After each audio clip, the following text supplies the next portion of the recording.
Итак, дорогие друзья, еще раз добрый Chers день. amis, bonjour encore une fois. Aujourd'hui, nous continuons le cycle de rencontres avec ces invités clés de la science russe et les spécialistes dans le domaine de l'exploration spatiale. Je suis ravie de constater que l'académicien Michel Marov, académicien de l'Académie des sciences, éminent spécialiste dans le domaine de la mécanique et de la physique, de l'espace, de l'étude, de la modélisation mathématique et des environnements spatiaux, a accepté d'être notre invité.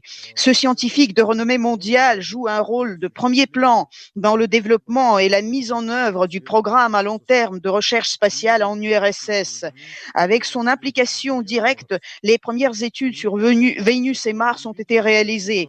Je voudrais également déclarer avec fierté que nous avons un deuxième invité, ancien secrétaire général de l'Union astronomique internationale, chercheur à l'Institut d'astrophysique de Paris, Thierry Montmerle. Et on a une surprise agréable à la fin de notre rencontre où nous avons invité à intervenir un grand spécialiste de l'UNESCO, Anna Sidorenko, chef d'unité de l'unité des traités pour la protection du patrimoine culturel, un des auteurs de l'initiative thématique de l'UNESCO, l'astronomie et le patrimoine mondial. Nous sommes tous, on nous entend tous. Ne parlez pas en même temps. Anna Sidorenko nous parlera de l'initiative thématique de l'UNESCO, l'astronomie et le patrimoine mondial. Elle le fera en coopération avec Olga euh, euh, Luzhnevskaya.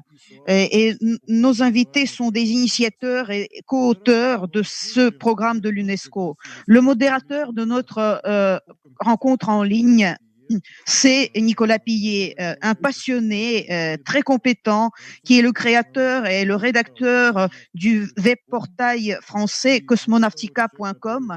Et en plus, il parle russe. C'est un enthousiaste et popularisateur de l'exploration de l'espace et popularisateur des études russes et un grand connaisseur de l'épopée spatiale de l'humanité. Et à la fin des interventions, vous pourrez obtenir des réponses à vos questions. Si vous avez des questions, vous pouvez les envoyer dans le chat de notre conférence. Aujourd'hui, nous ne pourrons accepter qu'une ou deux questions qui arriveront les premières ou alors qui seront les plus intéressantes parce qu'on a aujourd'hui un programme très élargi.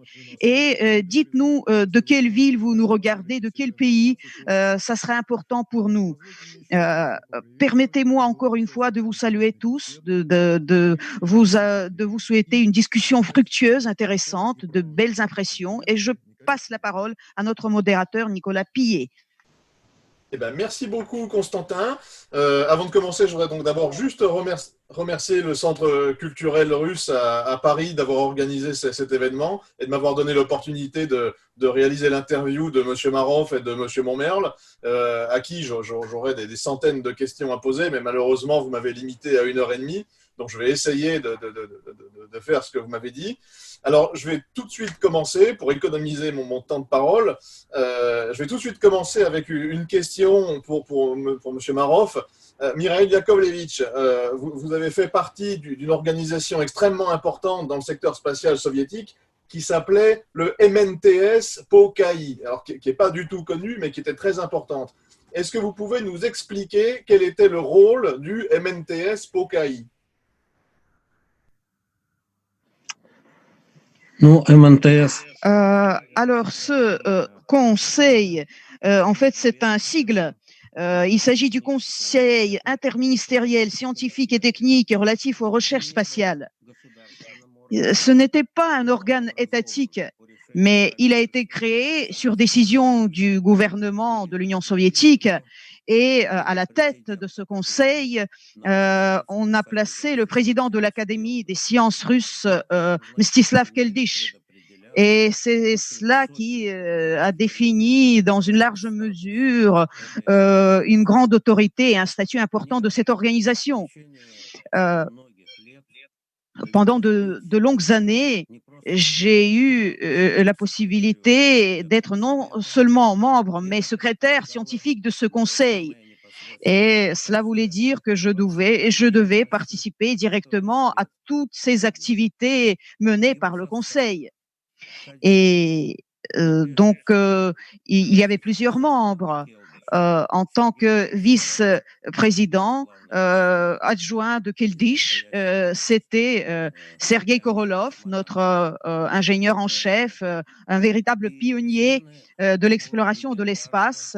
Et il y avait ces membres de ce conseil légendaire des ingénieurs en chef. C'était ces gens qui dirigeaient d'autres organisations qui assuraient le travail dans l'espace.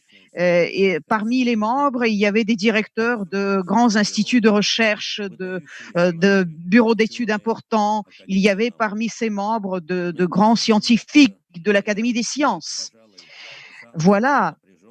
Donc, et cela a été une des pages les plus tendues et les plus passionnantes de ma vie, quand j'ai eu la chance d'interagir de manière étroite avec toutes ces personnes et participer à ces activités que devait réaliser le Conseil. Il s'agissait de développer tous ces programmes spatiaux, scientifiques et appliqués, et en même temps, il fallait évaluer les projets qui devaient être validés par le Conseil avant d'être réalisés par ces organisations de conception et ces bureaux d'études. Donc, c'est ça qui définissait, en fait, c'est ça qui faisait que l'autorité, le statut de ce Conseil était très élevé. Régulièrement, on organisait des discussions. Le Conseil participait à l'élaboration de différents concepts importants réalisés par le pays dans l'espace. Il y avait même des projets, comment dirais-je, de science-fiction qui étaient envisagés. Mais évidemment, on mettait l'accent sur les possibilités réelles qui existaient à l'époque et qui étaient réalisables, et donc beaucoup a été réalisé avec du succès. Et pendant deux décennies, l'Union soviétique a été leader en matière d'études de l'espace. Tout à fait, non, je vous remercie. Alors, j'ai beaucoup étudié votre biographie. Pendant un certain nombre d'années, vous avez dirigé une organisation qui est très mystérieuse, qui faisait partie de l'Institut de mathématiques appliquées, l'IPM, et cette organisation s'appelait le Secteur 14. Est-ce que vous pouvez, s'il vous plaît, nous expliquer quel était le rôle de ce fameux Secteur 14 de l'Institut de mathématiques appliquées? Oui, bien sûr. Ce n'est pas un hasard si j'ai dit que ce temps était un temps très tendu de ma vie.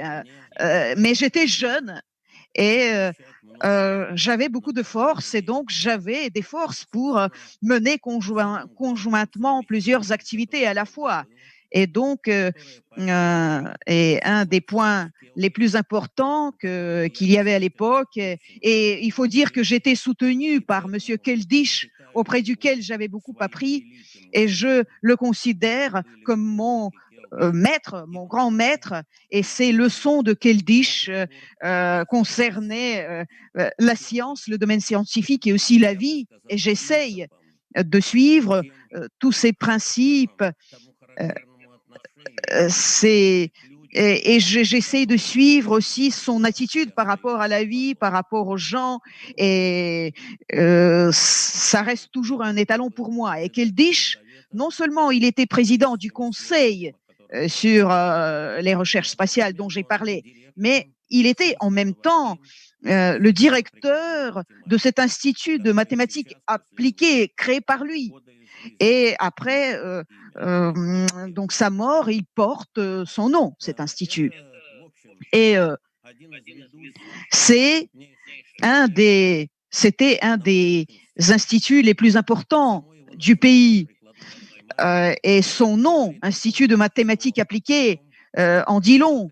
Et dans cet institut, on étudiait, on évaluait ces problèmes qui demandaient des méthodes mathématiques, qui demandaient une évaluation détaillée, mathématique de tous ces problèmes qui étaient posés devant l'Institut. C'était aussi ce problème atomique, nucléaire. L'Institut a participé à la création de la première bombe atomique et bombe à hydrogène, et c'était aussi le problème spatial.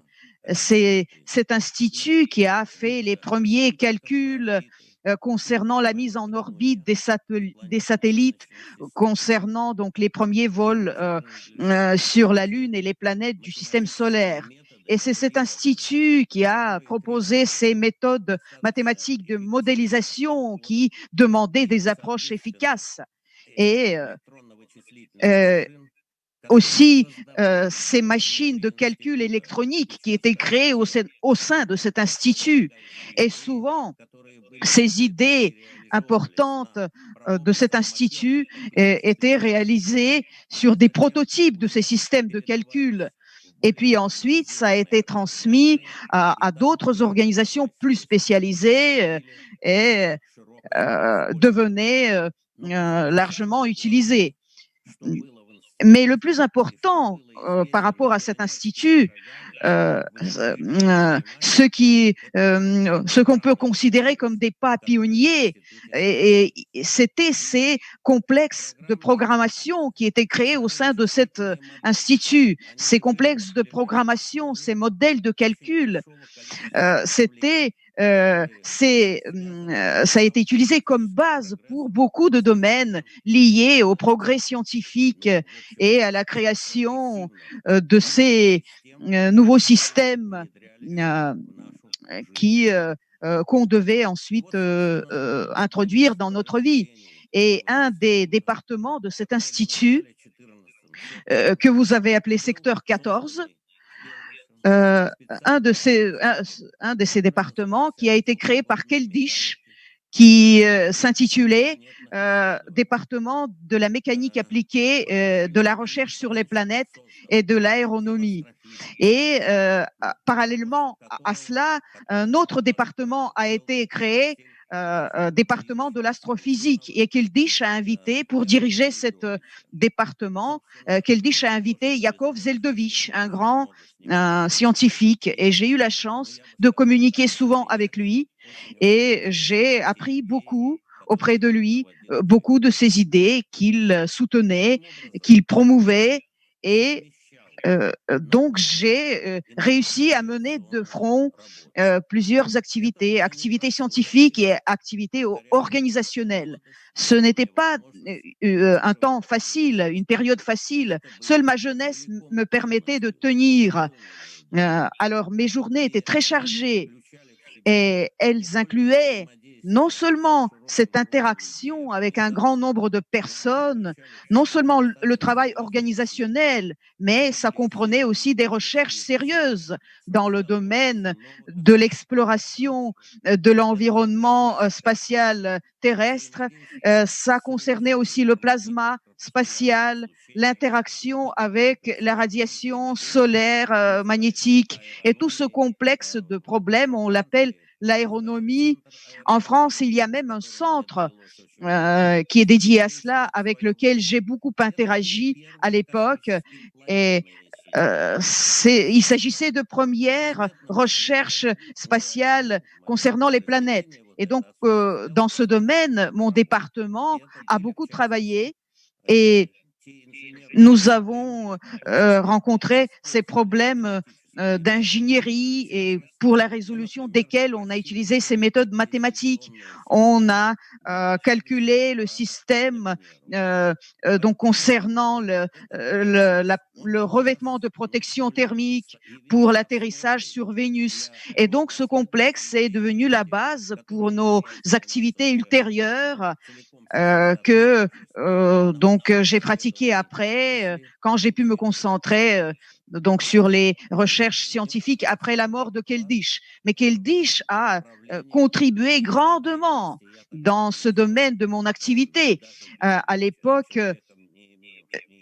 j'étais j'étais pas encore docteur, j'étais même pas docteur, mais j'ai travaillé 46 ans au sein de cet institut et durant toutes ces années, cela a été un travail scientifique très tendu, très dense. J'ai eu la chance de créer un collectif de travail extraordinaire.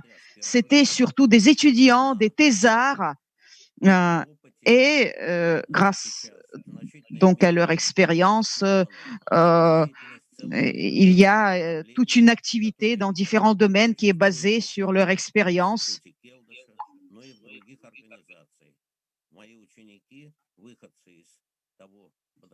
Mes élèves sont diplômés par cet institut, sont promus de cet institut, travaillent en France, en Allemagne, et je suis très fier que j'ai pu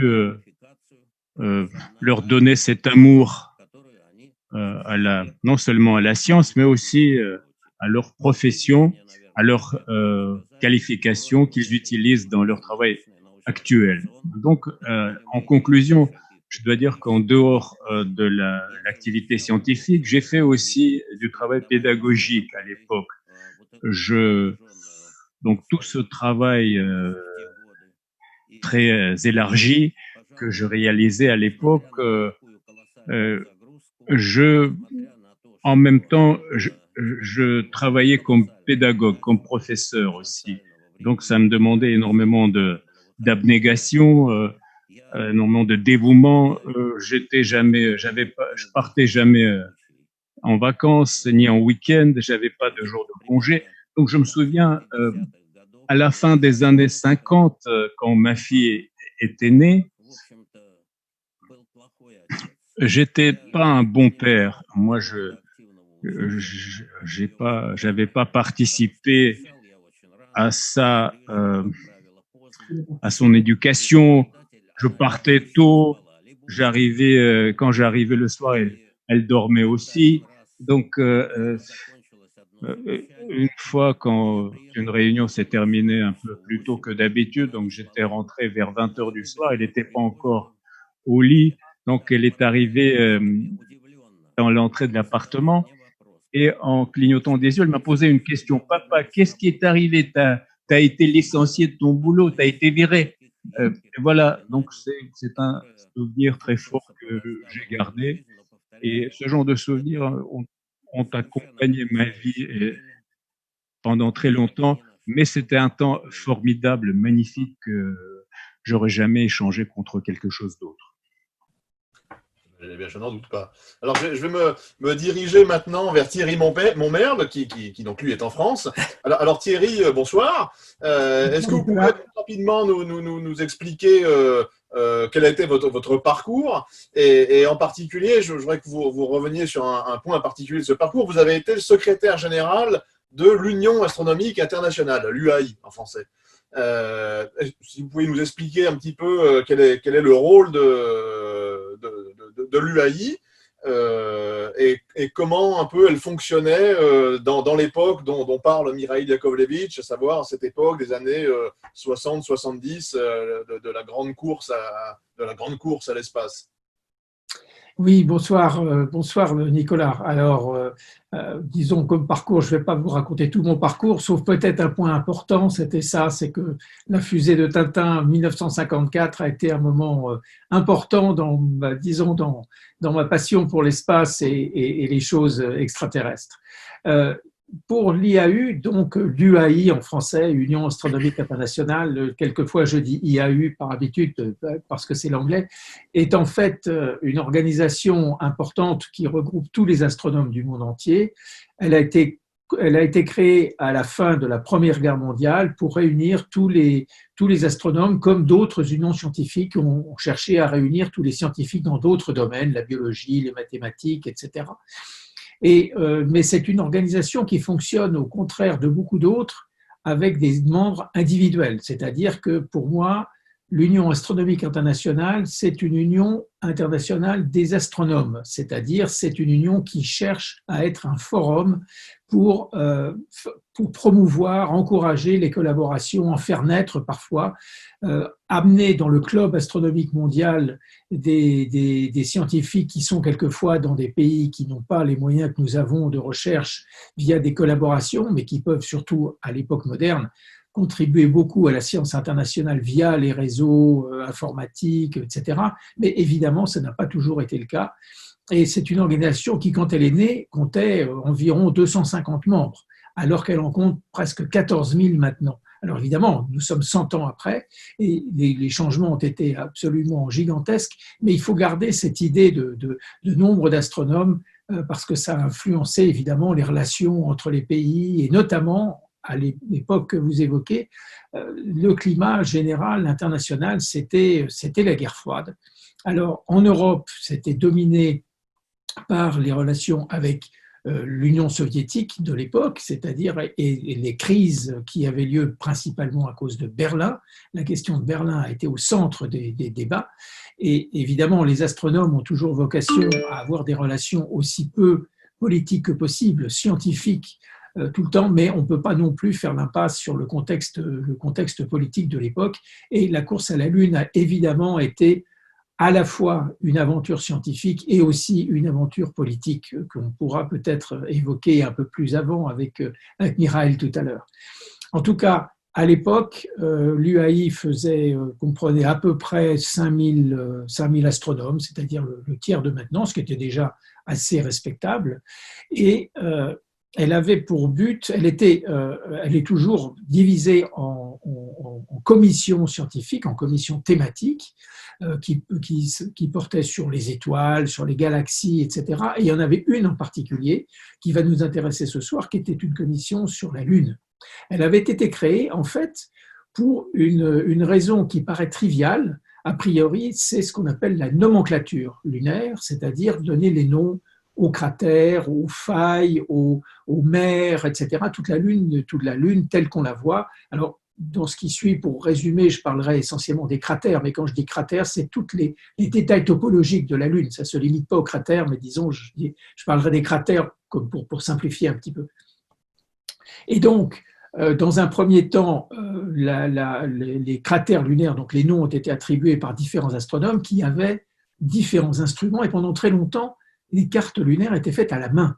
Et évidemment, c'était quelque chose qui était très difficile parce que chaque intervenant avait, disons, chaque astronome avait à sa disposition un crayon et du papier. Évidemment, alors, j'ai un petit problème, je ne vois plus l'image. Voilà. Vous aviez disparu dans l'espace extraterrestre. Voilà. Et donc, il y avait vraiment un problème de savoir, disons, différents cratères, surtout vus en perspective près du bord de la Lune, par exemple. Certains, on s'est rendu compte plus tard qu'ils n'existaient même pas. Donc, la photo est arrivée pour figer un petit peu l'aspect de la Lune, et il a fallu se mettre d'accord pour les noms qu'on donnait aux cratères de la Lune et aux autres détails topologiques. Bon, ça, bizarrement, ça ne s'est fait qu'en 1935. C'est en 1935 que l'IAU a donné non seulement des noms qui étaient considérés comme définitifs parce que faits par la communauté des spécialistes lunaires au niveau mondial de l'époque. 1935, c'est aussi l'année où l'Union soviétique et les républiques socialistes soviétiques sont devenues membres de l'IAU. Donc en fait, il se trouve qu'à l'époque, elles n'avaient pas vraiment, au moins pas directement, les astronomes soviétiques n'avaient pas directement participé au nom de la Lune, mais c'était des noms la plupart du temps historiques. Il s'agissait de faire des choix entre des noms qui avaient été donnés bien avant, mais simplement mettre de l'ordre là-dedans. Donc, un travail un peu de dictionnaire, de moine, qui n'était pas forcément passionnant, mais qu'il fallait faire. Mais ce travail n'avait pas énormément d'applications pratiques, c'était simplement une question de science, de savoir nommer les choses comme on le fait pour des plantes, des fleurs, des animaux, etc. Et puis voilà que la Deuxième Guerre mondiale arrive, que les fusées ont été développées en Allemagne principalement, donc les puissances victorieuses et à commencer par l'Union soviétique d'une part, les États-Unis d'autre part, puis l'Angleterre, la France, etc., ont chacune essayé d'avoir les savants allemands avec eux, quelquefois en jetant un voile pudique sur leur passé nazi, comme c'était le cas de Werner von Braun, par exemple. Tout ça s'est retrouvé après la guerre. L'UAI, disons, a pu renaître de ses cendres dans les années 50 à peu près, dans un climat mondial apaisé par rapport à la guerre mondiale, mais extrêmement tendu au niveau international. Et donc, je passerai très rapidement sur les différents épisodes, mais évidemment, le coup de tonnerre qui a amené un petit peu l'Union astronomique internationale sur le devant de la scène au niveau scientifique, c'était évidemment le lancement du premier satellite artificiel de la Terre, Spoutnik, qui avait été lancé par les soviétiques. Quand on lit l'histoire, c'était Korolev qui avait poussé à ça, parce qu'il avait des fusées capables de le faire, mais c'était lui qui avait l'idée de dire ça va frapper le monde, d'avoir un satellite, alors que les politiques à l'époque, c'était Khrouchtchev, et qu'ils n'étaient pas du tout convaincus que faire des missiles intercontinentaux pour des bombes, c'était mieux que de lancer des espèces de petites boules dans l'espace. Et en fait, ça a été un choc absolument extraordinaire. Un souvenir personnel, moi j'étais encore en tout début de lycée et ça a été comme si la foudre m'était tombée dessus, c'était absolument magique, c'était absolument fantastique. Alors, le lancement du Spoutnik, c'était 4 octobre 1957, donc 40 ans après le 40e anniversaire de la révolution russe, enfin soviétique. Et puis 2 ans après, pour le 42e anniversaire et le 2e anniversaire du lancement de satellite, j'aime beaucoup cette idée des anniversaires, c'était très très joli. Eh bien, une fusée a été très tôt lancée, toujours les mêmes types de fusées intercontinentales. Hein. Au lieu de la lancer sur un continent, on le lance autour de la Terre, et puis ensuite, elles sont suffisamment puissantes, moyennant une charge relativement réduite, pour aller jusqu'à la Lune. Et voilà qu'en 1959 sont transmises à la Terre les premières photos de la face cachée. Et ça a été la grande révolution, c'est la révélation de la face cachée. Évidemment, on savait qu'elle existait, cette face cachée, mais quel était son aspect? Est-ce qu'elle ressemblait à la face qu'on voit? Est-ce qu'elle ressemblait à autre chose? On ne savait pas du tout. Et les premières photos sont arrivées, évidemment, par rapport aux critères actuels, elles étaient de qualité très médiocre, mais n'empêche qu'on voyait déjà un certain nombre de structures, on voyait des critères qui ont été des cratères, et ces cratères, sur les photos, ils étaient une demi-douzaine à peu près visibles sur des photos, disons, floues qui avaient été faites en passant. Hein. C'est un survol de la Lune, c'est pas du tout une mise en orbite qui permet de faire des photos tranquillement, confortablement, etc. Pas du tout. C'était passer à travers la Lune, prendre une trentaine de photos dans des conditions difficiles, avec une télémétrie un peu balbutiante tellement la distance était grande, mais c'était absolument extraordinaire. Et du coup, au niveau de l'IAU, qui a une de ses missions, c'est de donner des noms aux objets célestes ou de les approuver s'ils sont proposés par d'autres personnes. Et donc, la question qui s'est posée immédiatement, c'est comment allait-on baptiser les cratères lunaires? Et là, il y a eu déjà une petite dispute, disons, il faut dire, avec l'Union soviétique, parce que, suivant la tradition des grands explorateurs, les Russes, les Soviétiques à l'époque, on donnait tout de suite des noms aux cratères sans demander l'avis de l'UAI. Donc l'UAI n'était pas contente parce qu'elle disait mais non, vous ne pouvez pas faire comme ça, il y a des règles qui remontent à 1935, on est d'accord pour que vous donniez des noms, mais il faut les faire approuver, enfin il y avait un petit peu de choses qui auraient été très faciles à faire, mais au début ça a créé une petite tension, et en tout cas, ça a décidé, cette commission sur la Lune, à prendre les choses en main. C'est une commission qui avait à la fois des Américains, des Soviétiques, et elle était dirigée par quelqu'un que Nicolas peut-être vous connaissez, qui s'appelait Audouin Dollfus, qui était un astronome français qui avait fait des voyages en ballon. Enfin, c'est un personnage tout à fait extraordinaire, avec un petit côté tournesol, il faut bien dire. Même s'il était très sérieux et pas très drôle, mais c'était quelqu'un d'assez extraordinaire.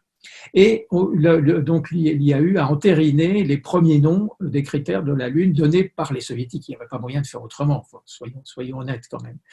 Et en fait, je vous indique juste pour l'anecdote, mais c'est important, que parmi les premiers cratères, je vais y arriver.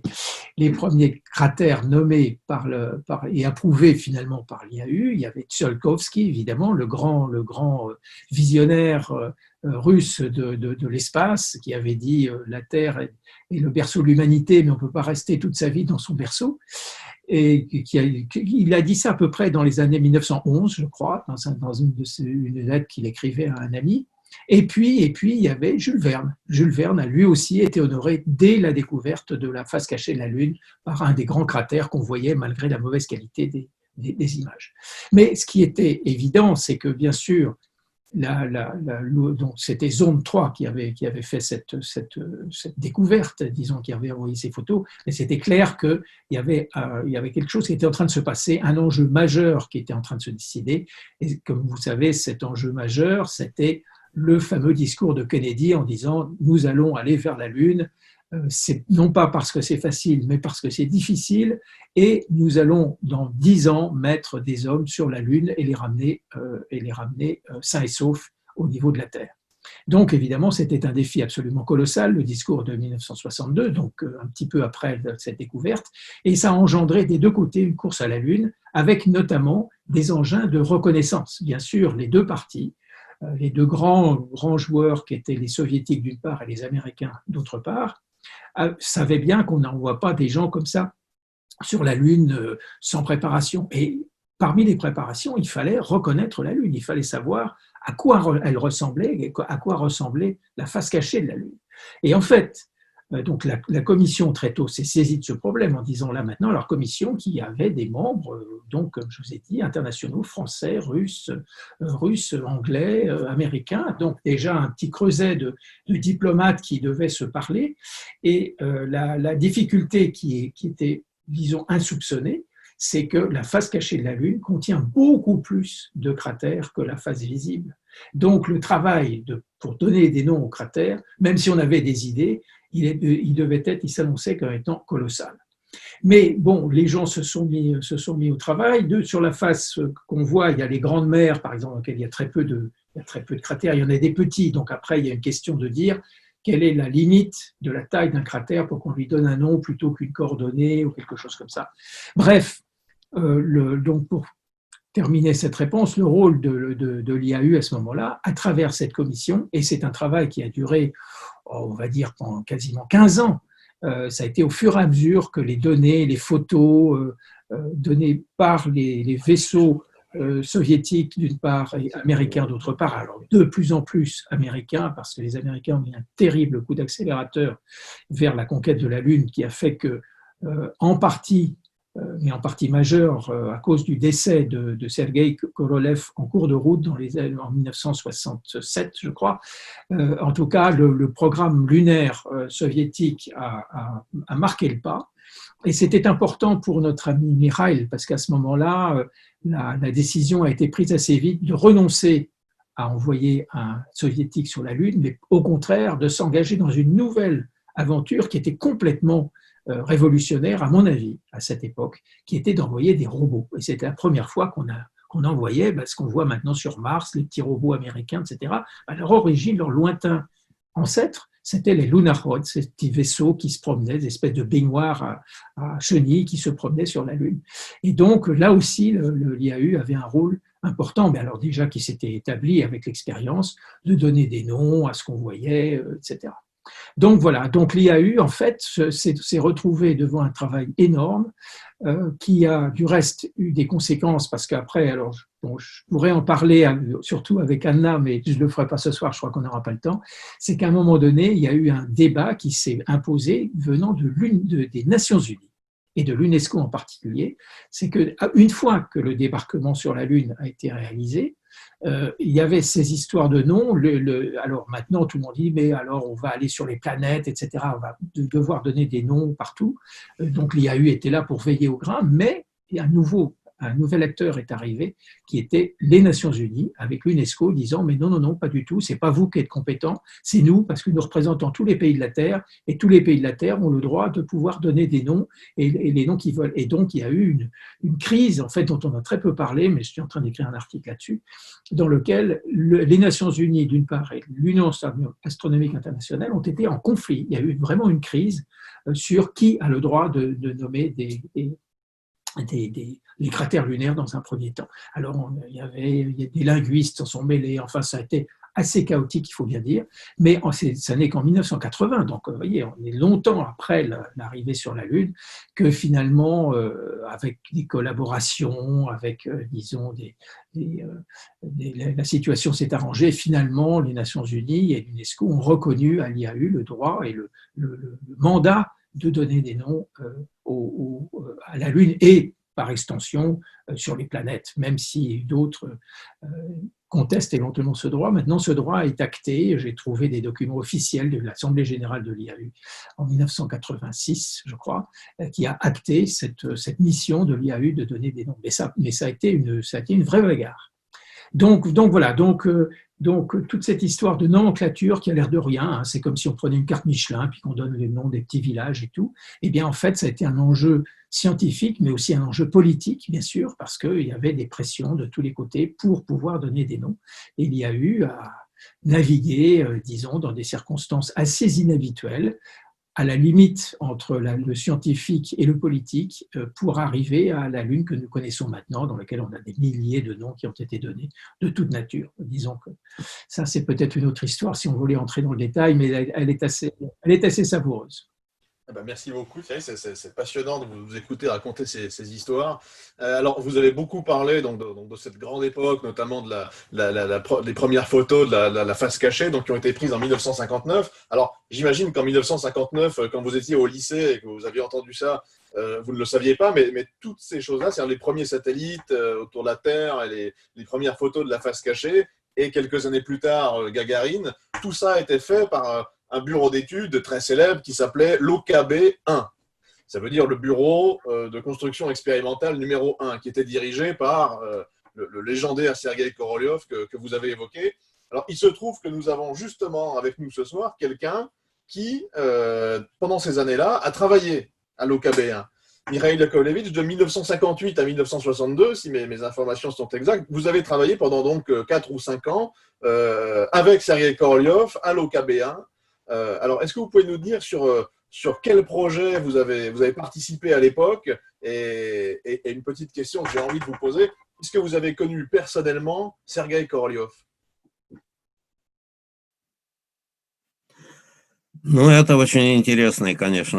C'est une question très intéressante. C'est une des pages passionnantes de l'histoire de ma carrière. Bien sûr, j'ai travaillé au sein de ce bureau d'études au KB1 pendant environ 4 ans et je suis venue y travailler quand j'étais encore un jeune ingénieur en herbe et évidemment à l'époque Korolev était à son apogée, à l'apogée de sa gloire, au plus haut de l'hiérarchie. Il n'était pas question d'avoir des rencontres avec lui. Et j'ai travaillé au sein d'un des départements. J'avais un certain nombre de problèmes dont je devais m'occuper, mais cela m'a beaucoup aidé dans ma carrière ultérieure. Tout d'abord,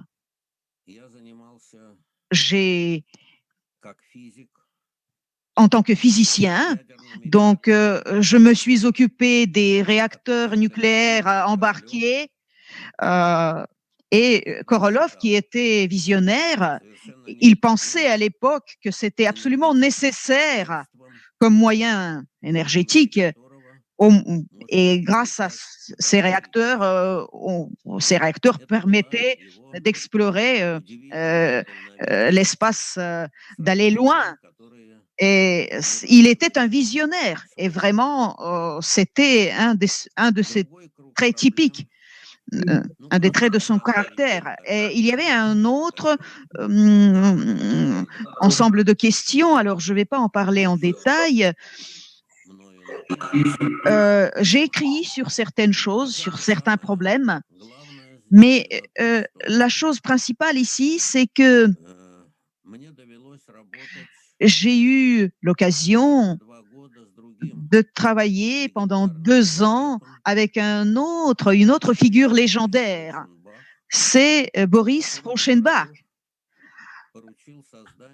à qui Korolev avait confié la création de systèmes de stabilisation et d'orientation des engins spatiaux. Voilà Rauschenbach. Donc, le département de Rauschenbach, j'ai travaillé avec un collectif composé de personnes très douées, talentueuses, et j'ai eu l'occasion de participer et même de participer à certains développements, et j'ai même obtenu des résultats, même quand il s'agissait de brevets fermés. Et il s'agissait des systèmes d'orientation et de navigation pour nos premiers engins, premiers appareils qui étaient créés au sein du bureau d'études de Korolev. Et les premiers engins, les premiers appareils ont été lancés donc sur Mars et Vénus. C'était les engins un M, un V, un VA. Et ils n'ont pas atteint leur but malheureusement, mais c'était ces premiers pas hyper importants qui ont contribué au développement de notre programme planétaire et notre programme lunaire ultérieur. En fait, ces développements, ces idées ont servi de base à tous ces moyens robotiques qui ont été modernisés de manière importante sur la base de la documentation et des premiers échantillons de vol créés au sein du bureau d'études Korolev. Il s'agissait de ces appareils qui, 4-5 ans après, ont commencé à être fabriqués. Et ce travail était réalisé de manière plus détaillée, plus systémique. Et puis on a continué à les finaliser dans un autre bureau d'études de Lobakhin. C'est un bureau qui porte le nom d'un grand ingénieur constructeur, Semyon Lavochkin. Donc, pour continuer ce sujet abordé par Thierry, je peux dire que à cause de ma position, à cause de ma participation directe à ce conseil interministériel relatif aux recherches spatiales, donc ça m'a donné l'occasion de travailler non seulement avec Korolev, mais aussi avec Georgi Babakhin, de manière très étroite. Et quand à l'époque où étaient créés ces appareils qui sont devenus en fait les premiers dans nos recherches spatiales de Mars et de Vénus. Donc à l'époque, j'ai pu jouer ce rôle de quelqu'un qui non seulement a participé à la conception des programmes scientifiques, à la création d'appareils, parce que j'avais mes propres idées d'appareils qui pouvaient être installés, équipements qui pouvaient être installés sur ces appareils. Donc, il s'agissait aussi d'appareils avec des systèmes de service. Et donc, cette mission, cette activité m'a été confiée en 1966 par Keldysh. Et c'était ce rôle qu'on appelle en Occident project scientist, scientifique de projet. Et dans ce rôle, j'ai participé à la création de tous nos appareils, à la création de tous nos appareils, donc pour explorer Mars et Vénus.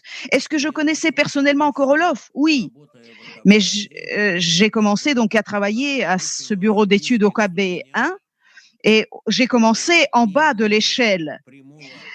Donc, à l'époque, au début, je n'avais pas de contact direct avec les personnes les plus haut placées, les dirigeants les plus importants de cet organe, de cet organisme. Korolev, je l'ai connu personnellement quand j'ai commencé à travailler en tant que secrétaire scientifique du comité scientifique et technique relatif aux recherches spatiales. Et oui, j'ai pu ensuite communiquer beaucoup avec lui et j'ai gardé des souvenirs impressionnants de cette communication. Et vraiment, je considère que j'ai eu ce bonheur non seulement d'avoir Keldysh comme maître, comme mon professeur, mais aussi j'ai eu l'honneur de communiquer avec Korolev, de communiquer avec Yuri Gagarin. Ça a été une période passionnante. Et vraiment, oui, j'ai eu la possibilité de communiquer avec Korolev. Et cela, c'est un honneur pour moi, vraiment. J'ai eu une demande de la fille de Korolev, Natalia, avec laquelle on est amis, ma femme et moi. Ça fait des années qu'on a cette amitié avec elle. Et elle a sorti un livre extraordinaire de mémoire consacré à son père, qu'elle a intitulé « Mon père ». Et pour ce qui est de la première édition de ce livre, la préface a été rédigée par une autre figure légendaire, un des adjoints les plus proches de Korolev. Et il vient de nous quitter, en fait. Il s'agit de Boris Chertog. Et pour ce qui est de la deuxième édition de ce livre, Natalia Sergeyevna m'a demandé à moi d'écrire une préface. Et pour moi, cela a été un grand honneur parce que, vous savez, et à ses yeux, ça signifiait non seulement ma participation, mon implication tout au long de cette époque, mais aussi il s'agissait de signifier que j'ai eu ces relations étroites avec son père. Donc voilà, je ne sais pas si j'ai répondu à votre question concernant OKB1. Et actuellement, ça s'intitule RKK Energy et ça reste une des organisations les plus importantes concernant le domaine spatial en Russie, dans le domaine spatial en Russie. Et y compris, il s'agit de l'activité de cette organisation donc dans le domaine spatial. Et nous avons, grâce à cette organisation, des succès considérables dans la réalisation du programme de vol habité. Sergei Korolev y attachait beaucoup d'importance et cela s'est reflété non seulement dans le domaine des premiers lancements des appareils habités, Vostok, Soyuz, mais il s'agit de la création des stations orbitales, y compris cette expérience de la création de cette station Mir qui a fonctionné pendant longtemps et cela nous a permis de contribuer grandement à la création de la Station spatiale internationale. Alors, tout à fait, donc vous parlez de vol habité. Alors d'abord, je voudrais montrer, donc pour ceux que ça intéresse, voici les livres dont Mikhail parle, donc écrits par la fille de Sergei Korolev et qui raconte la vie de son père. Donc ça, c'est la première édition donc, qui est préfacée par Boris Chertok. Donc Mikhail Yakovlevitch, vous parlez justement de vols habités. Donc après le vol de Gagarine, le président américain John Kennedy a prononcé un discours célèbre que Thierry Monmerle évoquait, où il lance le défi d'envoyer un homme sur la Lune avant la fin de la décennie. En Union soviétique, un projet similaire a été tenté. Malheureusement, il n'a pas réussi. Il n'a été tenté qu'en 1964. C'est-à-dire que les Soviétiques, vous n'avez commencé la course à la Lune que 3 ans après les Américains. Alors, est-ce que vous savez, est-ce que vous pouvez nous expliquer pourquoi est-ce que vous avez commencé si tard?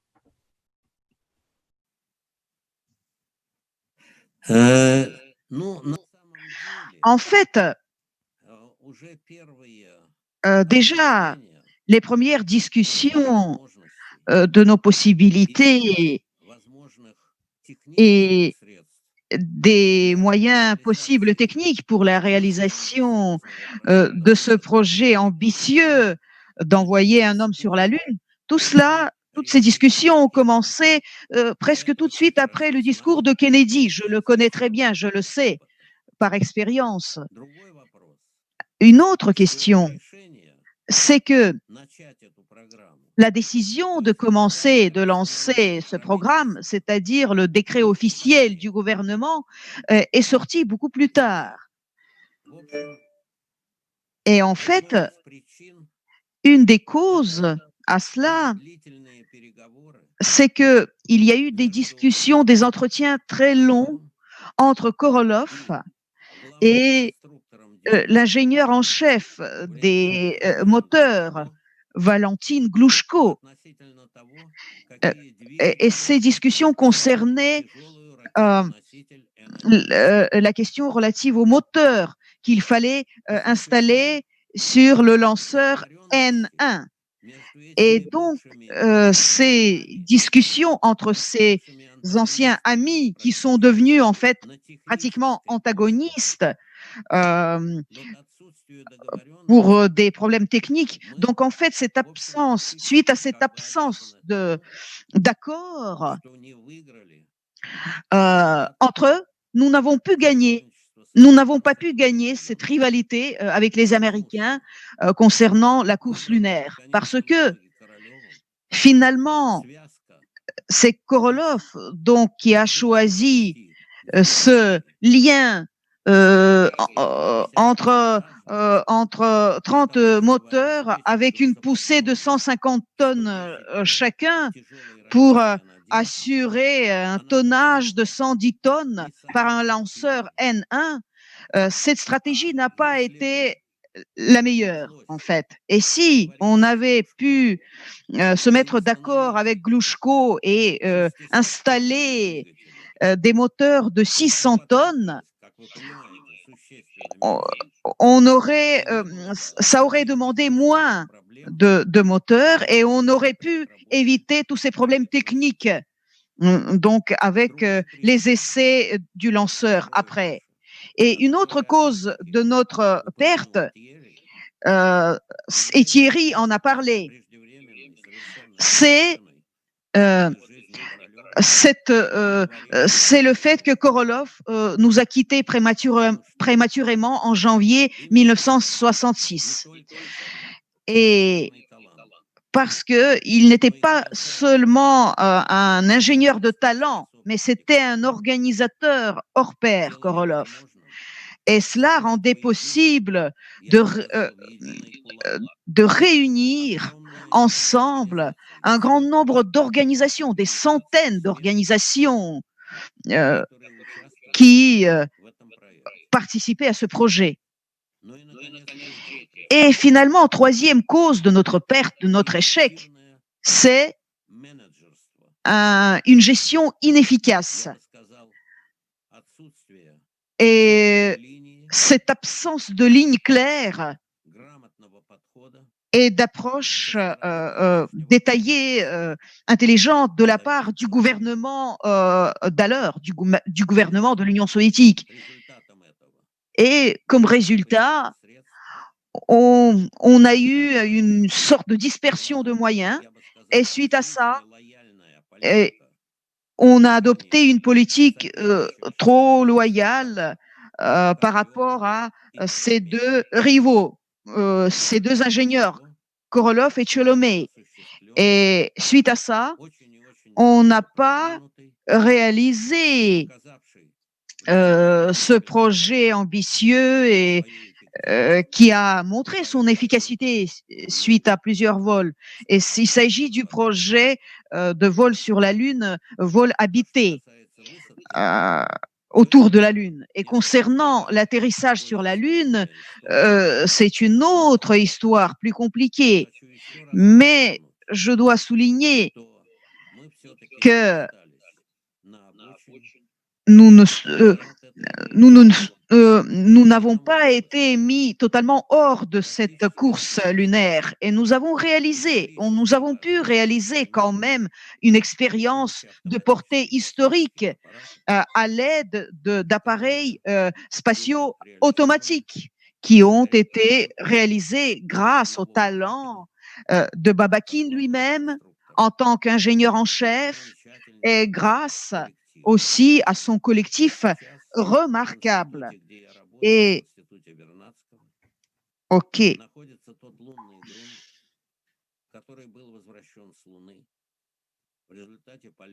Donc à l'Institut de Vernadsky, il y a le sol lunaire qui existe et qui est préservé là-bas, qui a été ramené sur la Terre d'une façon automatique, sans participation des hommes.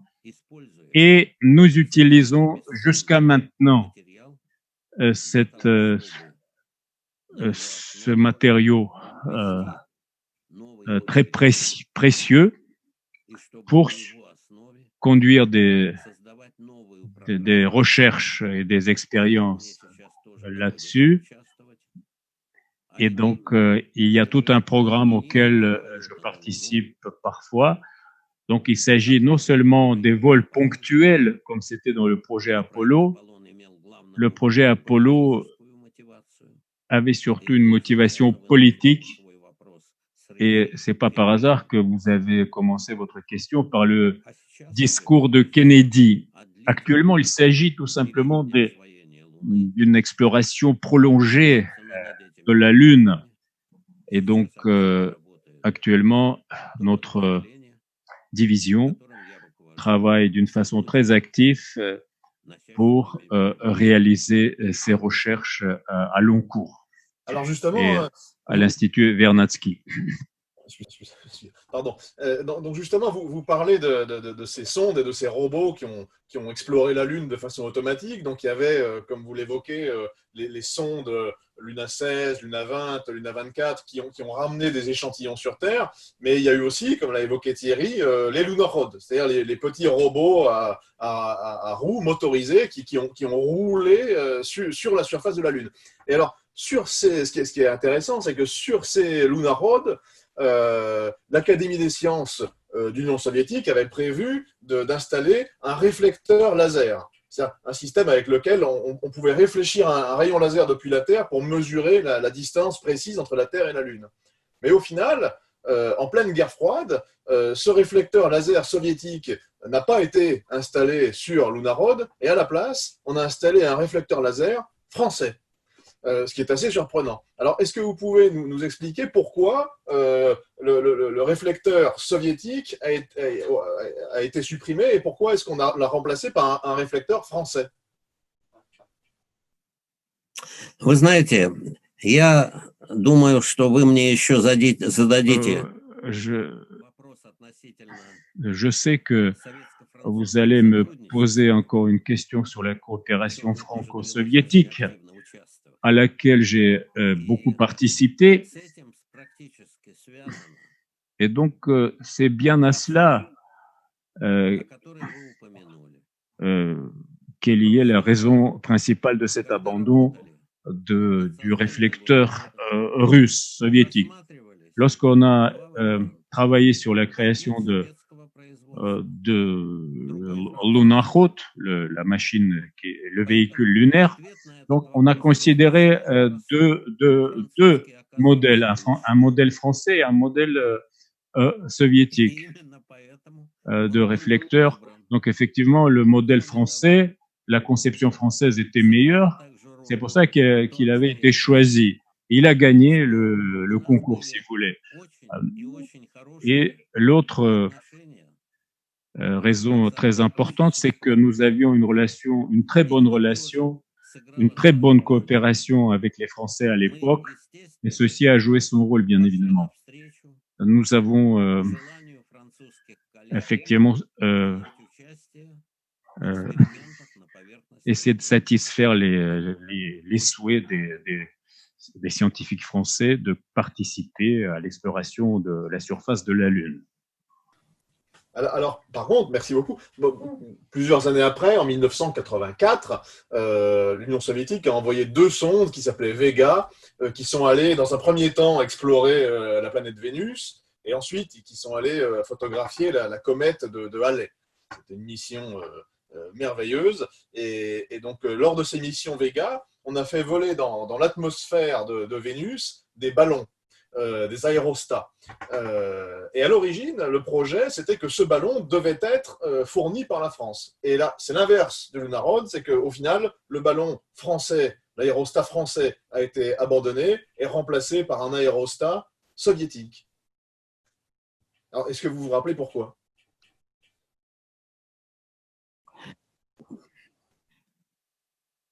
Вы знаете, вопрос о полете аэростатов на Венеру. Concernant les vols de ces ballons sur Vénus, c'est une question très dure pour moi.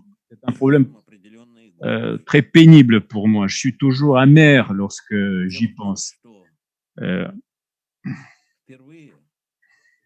C'était pour la première fois que l'idée d'envoi des ballons dans l'atmosphère de Vénus, dans les nuages, avait été exprimée pour la première fois en 1972 déjà. À l'époque, on était très étroitement en communication, en coopération avec des collègues français. Moi, à l'époque, j'allais souvent en France, mais peut-être après, plus tard, j'allais encore plus souvent en France. Mais à l'époque aussi, il s'agissait des rencontres très utiles, très fructueuses, avec des gens qui réalisaient le programme de recherche spatiaux en France. Recherche spatiale en France.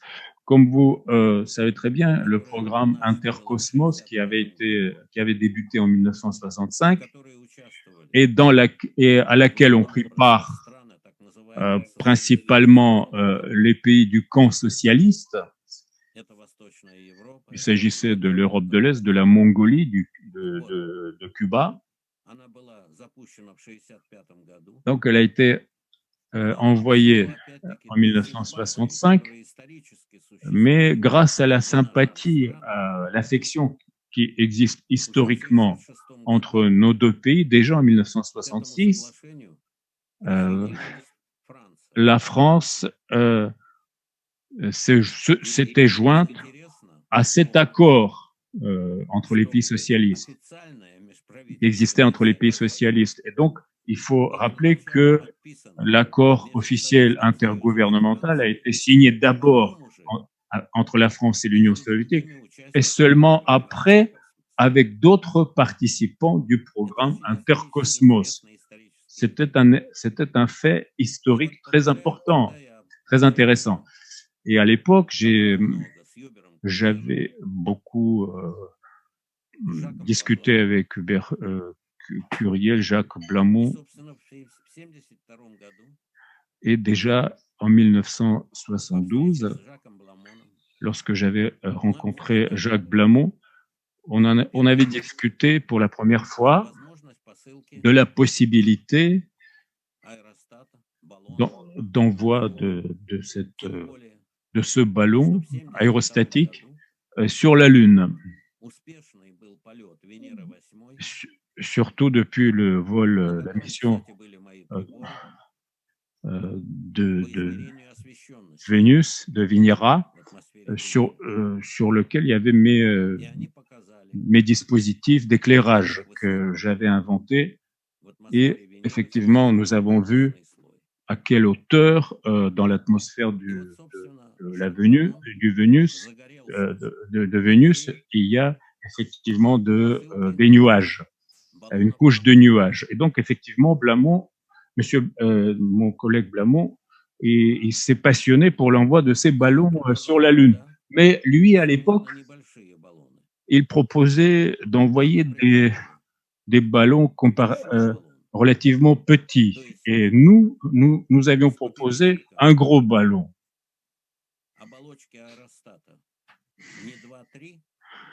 Donc, pour la surface de pas 2-3, mais 10-12 mètres, c'est-à-dire la ligne transversale qui est traversée en diagonale le ballon était de 10-12 mètres au lieu de 3, ce qui permettait effectivement d'amener beaucoup plus d'outillage scientifique et répondre à des questions très intéressantes sur le plan de la recherche. En 1974, lorsque j'étais à Moscou, j'ai pu organiser une rencontre de Blamont avec Keldysh. C'était un événement significatif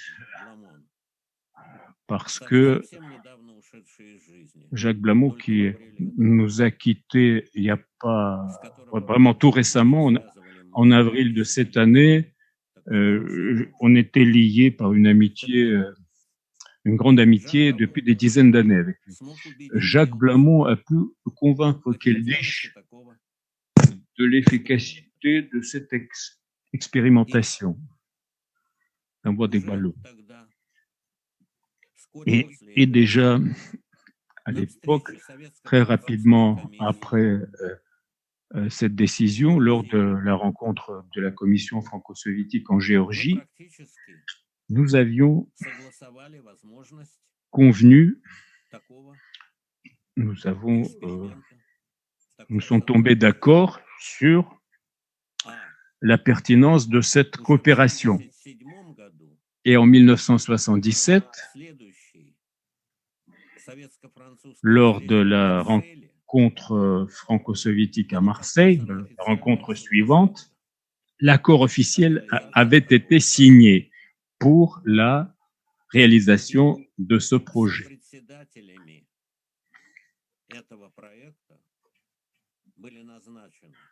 Et donc, Jacques Blamont du côté français, M. Marov du côté soviétique ont été des coprésidents de cette rencontre, de cet accord. Il y a un détail très intéressant, c'est que Jacques Blamont voulait réaliser ce projet sur Vénus en 1984 pour l'année anniversaire du premier vol des Montgolfières, des frères Montgolfières. Et donc un travail très intense avait commencé, qui avait duré pendant 3 ans. Et donc un programme très intéressant a été élaboré. Les prototypes de ces ballons ont été fabriqués. Les divisions des compétences étaient suivantes. Nous, on se chargeait de la création du ballon et sa mise dans l'atmosphère de Vénus. Et la partie française donc s'occupait effectivement du ballon, du système du ballon lui-même et de la gondole, du mécanisme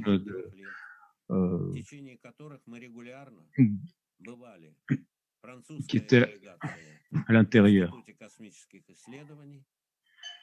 Donc effectivement, pendant plusieurs années, cette coopération a duré. Mon équipe travaillait à Toulouse dans le centre spatial français. Mais en 1981, le nouveau directeur de l'Institut des recherches spatiales Sagdiyev, il s'intéressait plus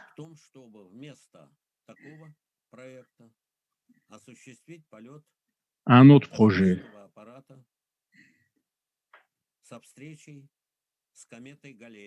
Il voulait envoyer un véhicule spatial, un appareil spatial qui devait rencontrer la comète de Halley, qui passait à côté de la Terre en 1986. Donc, il a fait beaucoup d'efforts pour annuler le projet franco-russe. Et moi, j'ai résisté comme j'ai pu à cette annulation, mais malheureusement, on n'était pas à égalité. À l'époque, Sagdiyev était un académicien, et moi, je n'étais pas encore membre de l'Académie des sciences. Et lui, il avait utilisé un autre avantage. Il a su convaincre la nécessité d'aller à la rencontre de la comète de Halley au lieu de réaliser des ballons autour de Vénus, du Vénus. Donc, si vous voulez, d'une façon imagée, donc je peux dire qu'on m'a tordu les bras concernant le projet franco-russe, et malgré le fait que le ballon il y avait déjà des prototypes métalliques et était pratiquement prêt au bout de 2 ans au lancement. Le projet a été supprimé. Et donc, effectivement, les moyens qui ont été investis du côté français et du côté soviétique sont passés par pertes et profits. Donc, moi, j'avais tout fait à l'époque pour résister à cet abandon. Et j'étais étonné que Jacques Blamont avait cédé à la pression de Sagdiyev pour arrêter ce projet. Et maintenant, je réponds à votre question. Une fois que j'ai raconté un petit peu la préhistoire de ce problème, les scientifiques français étaient très déçus, étaient même très mécontents que des années d'efforts étaient vains, n'ont servi à rien. Et donc, ces scientifiques n'ont pas répondu, y compris Jacques Blamont, à la proposition de Sagdiyev pour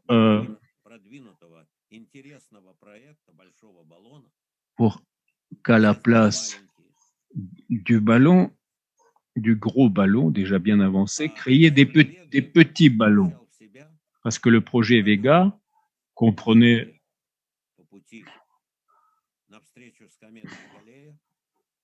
sur son chemin, en allant vers la comète de Halley, la descente d'une capsule d'un véhicule sur Vénus et un manœuvre supplémentaire autour de Vénus pour acquérir de l'énergie nécessaire pour aller vers la comète de Halley. Et malgré tout, donc en fait, la partie soviétique a décidé finalement donc s'est chargé de la création de ces petits ballons. Pour moi, c'est une histoire très pénible, comme j'ai déjà dit. Pour moi, ça voulait dire 3 ans de vie de perdu, 3 ans de vie très, très intense qui n'avait abouti à rien. Donc je peux même rajouter que nous avions perdu une possibilité très intéressante de connaître beaucoup de choses sur la microstructure, la composition chimique des nuages uniques autour de la planète Vénus. Maintenant, on le dit très souvent dans les agences spatiales russes et américaines, et c'est toujours un objectif qui est posé devant le nouveau projet, mais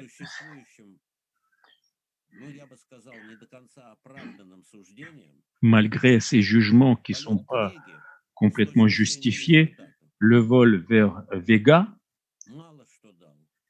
n'a pas donné grand-chose finalement.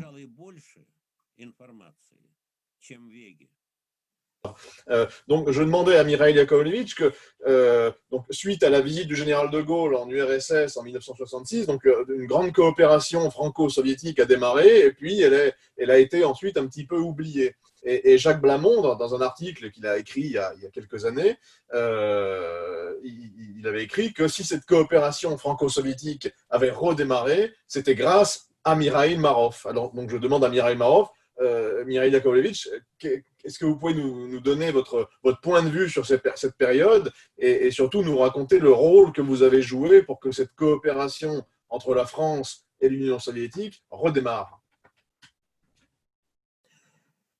Vous savez, je ne vais pas surestimer mon rôle, mais oui, j'ai pu influer sur cela. Peut-être que j'ai influé sur cette coopération à cause de mon activité dans cette organisation dont vous m'avez demandé de parler au début, le Conseil interministériel scientifique et technique relatif aux recherches spatiales. Donc, on en a parlé. Et j'ai pu utiliser l'influence et l'autorité, cette grande autorité de Keldysh, président de l'Académie des sciences. Et il écoutait ce que je disais. Il me faisait confiance et, en quelque sorte, grâce à ça, nous avons réussi à conserver de très bonnes relations et avec nos collègues français et nous avons pu conserver notre coopération dans le domaine spatial. Notamment, je sais qu'en France, on a fermé certains programmes, mais nous avions des relations très étroites entre scientifiques français et russes. Et tout d'abord, c'était des programmes relatifs à l'étude de l'espace terrestre proche de la Terre. Il s'agit des projets comme Auréole, Arcade, qui visaient à étudier le plasma spatial autour de la Terre. Il devait étudier ces problèmes liés au temps spatial. Il fallait étudier les caractéristiques de la magnétosphère de la Terre. Il fallait mener des expériences visant à injecter du plasma, injecté depuis des engins cosmiques, dans un des points le long des lignes magnétiques qui lient l'hémisphère sud et l'hémisphère nord.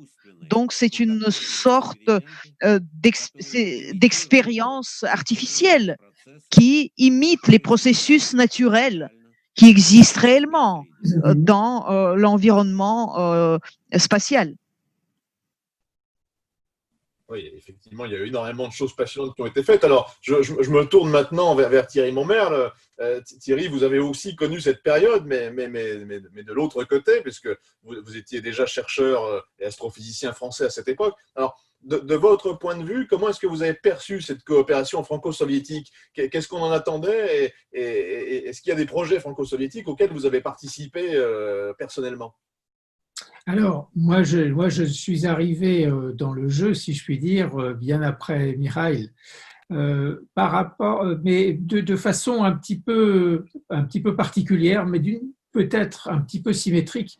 C'est-à-dire que moi, j'ai commencé ma carrière en astrophysique, un petit peu dans une équipe qui était pionnière en astrophysique spatiale au sein du CEA, du Commissariat à l'énergie atomique, au centre d'études de Saclay, dans lequel il y avait une équipe de scientifiques qui appliquaient, disons, à l'astrophysique et à l'astronomie des méthodes dérivées des accélérateurs de particules. Et en fait, le premier sujet qui nous a occupés, c'était le rayonnement cosmique. Le rayonnement cosmique, c'est un grand domaine de l'astrophysique. Ce sont des particules qui arrivent dans l'atmosphère et qu'on va pêcher comme on peut. Et notamment, à une certaine époque, on les pêchait par des ballons. Justement, les fameux ballons dont on a parlé avec Jacques Damon sur Vénus, ces projets, en fait, avaient déjà leurs ancêtres dans des ballons stratosphériques qui volaient à 40 ou 50 km au-dessus de la Terre pour emporter des détecteurs de particules, des chambres à étincelles. Enfin, je ne vais pas vous donner les détails. C'est comme ça que j'ai commencé en fait à faire de la physique des particules dans des espèces de nacelles qui étaient emportées à 50 km d'altitude par des ballons. C'est très poétique. Et puis, très rapidement, il s'est avéré que les ballons, bien sûr, allaient laisser la place aux fusées. Alors, il y avait au départ un problème de charge utile. Les ballons pouvaient emporter 100 ou 150 kilos d'instrumentation, mais évidemment, ils n'allaient pas très loin, mais ils restaient en l'air plusieurs heures, voire plusieurs jours, et donc permettaient de faire des recherches de moyenne haleine, disons, même quelquefois des ballons ont été lancés du pôle sud, par exemple. Et puis les fusées sont arrivées et très rapidement, il s'est imposé l'idée qu'il fallait faire des satellites.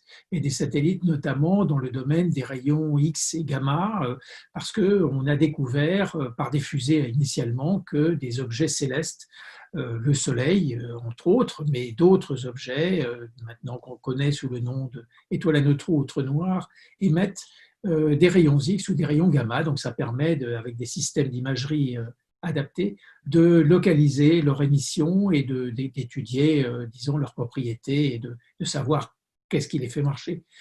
Et très tôt, les soviétiques ont été intéressés à une coopération dans ce domaine. Ils avaient des grands physiciens, il y avait Zeldovich dont on a parlé tout à l'heure, et un autre qui était plus proche de nous, qui s'appelait Rachid Souniaïev, qui était bien sûr académicien maintenant, et qui était très proche et qui disait mais on a des capacités de lancement, notamment de gros satellites, et donc il est allé un petit peu voir les gens qu'il connaissait pour savoir si on pouvait mettre des expériences extrapolées de celles qu'on a envoyées sur les ballons, enfin extrapolées en sophistication, mais interpolées en taille et en poids pour qu'elles tiennent sur des satellites.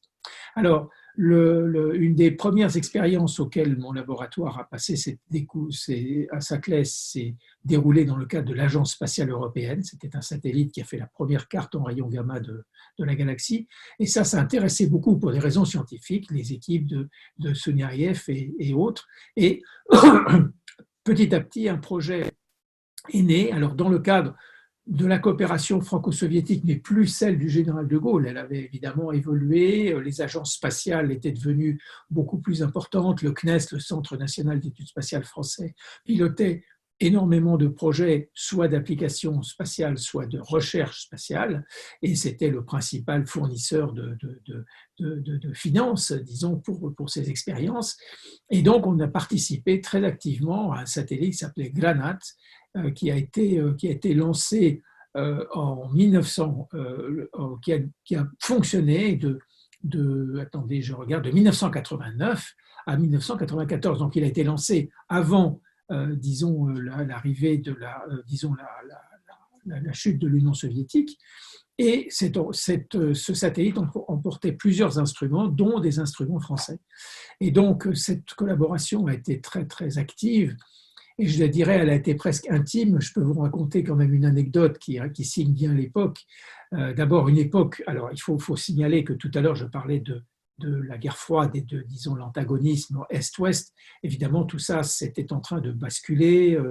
Le climat, notamment en collaboration scientifique, était beaucoup plus serein, même si par derrière, il y avait évidemment des dissensions politiques, mais le climat, les scientifiques avaient appris à se connaître, à s'apprécier. Et cette collaboration a été extrêmement amicale, et tellement amicale que figurez-vous que maintenant on dit les satellites, ça envoie les données par Internet, par tout ça. Mais pas du tout. À l'époque, Internet n'existait pas en 1989. On n'avait pas encore des transmissions de données efficaces. On avait de la télémétrie depuis les satellites jusqu'à la Terre, et ensuite ces données étaient enregistrées sur des bandes magnétiques, et là c'était très compliqué de les renvoyer ailleurs. Or, qu'est-ce qu'il fallait faire? Il fallait que les deux équipes, soviétiques d'une part et françaises d'autre part, aient accès à ces données, les traitent, les interprètent et échangent leurs conclusions pour pouvoir, disons, faire de la science. Alors, qu'est-ce qui s'est passé pour les Français? C'est que mes collègues, moi j'étais encore un petit peu jeune pour faire ça, mais mes collègues, en fait, ont institué avec le CNES un système de navette dans lequel les gens, physiquement, allaient de Saclay en Crimée, où il y avait un centre d'écoute des satellites, à Yevpatoria, près de Simferopol, que Mikhail doit peut-être connaître. Et mes copains passaient 2 mois ou 3 mois à tour de rôle toute l'année, pendant plusieurs années. C'est passé comme ça. Ils revenaient, ils prenaient l'avion avec une tonne de bandes magnétiques qui étaient analysées à Saclay. En plus, il y avait des problèmes d'ordinateurs qui n'étaient pas les mêmes dans les 2 pays. Enfin, c'était quand même très compliqué. Et puis, mon Dieu, eh bien, disons que la collaboration a été tellement, disons, chaleureuse et intime qu'un certain nombre de mes collègues, mon Dieu, ont épousé des soviétiques, des Russes qui étaient là. Et voilà, et donc il y a des couples franco-soviétiques qui se sont formés à cette occasion-là. Bon, ça c'est un peu pour l'anecdote, mais l'idée qu'on avait des bandes magnétiques qu'on transportait, c'est quand même important à comprendre. Et évidemment, disons, les événements en Union soviétique que nous connaissons bien se sont déroulés et ont abouti à un changement en 1991. Le satellite Granat continue à tourner, il a continué à tourner, à être source d'observations astronomiques importantes jusqu'en 1994. Alors, c'est posé la question de la suite à donner.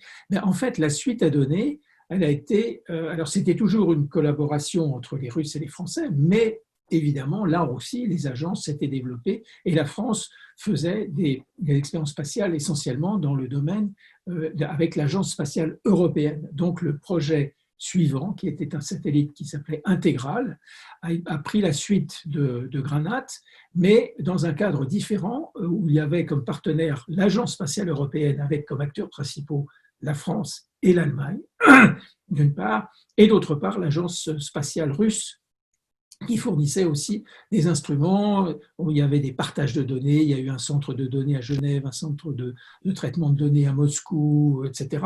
Bon, c'est un satellite qui tourne toujours, qui a été lancé en... Attendez que je vérifie. Voilà, il a été lancé en 1997 et il est toujours en 2002, pardon, 2002, donc il a fallu un peu de temps après Granat, et il est toujours en orbite autour de la Terre et il fonctionne toujours. Donc on est pratiquement à 20 ans de fonctionnement et donc dans ce domaine particulier, à 20 ans de collaboration franco-soviétique et européenne et soviétique bien sûr. Donc c'est évidemment l'Union astronomique internationale est un petit peu par derrière pour un certain nombre de choses, mais disons que les problèmes de relations entre les astronomes sont tout à fait dans une atmosphère tout à fait différente de l'époque. En tous les cas, pour moi, donc j'ai toujours été extrêmement intéressé par les projets soviétiques d'abord, russes ensuite, et il se trouve que j'étais dans un laboratoire à Saclay, qui était un laboratoire de physique au départ, qui est devenu de l'astrophysique puis de l'astronomie. L'astronomie, on va dire, c'est là où on connaît les objets, on observe les objets avec lesquels on fait de la physique, et dans lequel on appliquait donc des instruments, de l'instrumentation de physique des particules à l'espace, et c'est grâce beaucoup à la collaboration avec les soviétiques puis les Russes qu'on a pu mener ça à blanc. Et de toute façon, c'était vraiment vécu comme étant la continuation de cette collaboration qui avait été initiée au temps du général de Gaulle, évidemment à l'époque pour des raisons politiques. En fait, ces raisons politiques se sont peu à peu dissipées d'une certaine façon. C'est devenu de la politique scientifique, c'est-à-dire comment est-ce qu'on fait des grandes expériences dans un contexte international. Ça n'empêchait pas mon laboratoire de faire des expériences à bord de satellites américains, bien entendu. Et évidemment, il y avait des expériences à bord de la station spatiale, où il y avait ensuite des collaborations entre les Russes et les Américains, puis les cosmonautes, les astronautes, les spationautes ont été comme ça. Donc évidemment, cette collaboration a changé de nature, mais il faut bien voir qu'elle est encore très vivace chez nous. Et puis il y a cette tradition, ces grands noms dont Mikhail parlait tout à l'heure, Blamont, etc. Il y a nos amis, nos collègues de Toulouse aussi que Mikhail a mentionné, qui ont été très actifs qui sont toujours très actifs dans le domaine. Donc tout ça, c'est une belle continuité qui n'a peut-être pas autant de visibilité à cause de disons, la façon dont les nouvelles se propagent que les satellites américains, etc. C'est dans un domaine qui est un peu plus difficile, l'astrophysique des hautes énergies, mais moi je tiens beaucoup, à chaque fois que j'en ai l'occasion, à saluer, disons, toute cette génération, et j'avoue que j'ai été très ému d'entendre Mikhail évoquer toute cette période que moi j'ai vécue, disons, plutôt à l'époque, ou au moins au début, comme un jeune étudiant qui démarrait dans ces domaines qui étaient pour moi complètement pionniers. Vraiment, c'était en France, il faut bien voir que ces domaines n'étaient pas du tout le sujet d'études principaux de la communauté astronomique française. On était un petit peu regardés comme des êtres un petit peu étranges, des extraterrestres qui faisaient des choses que personne ne comprenait. Et en fait, quelquefois, on avait meilleur contact avec nos collègues russes qu'avec nos collègues français, par exemple.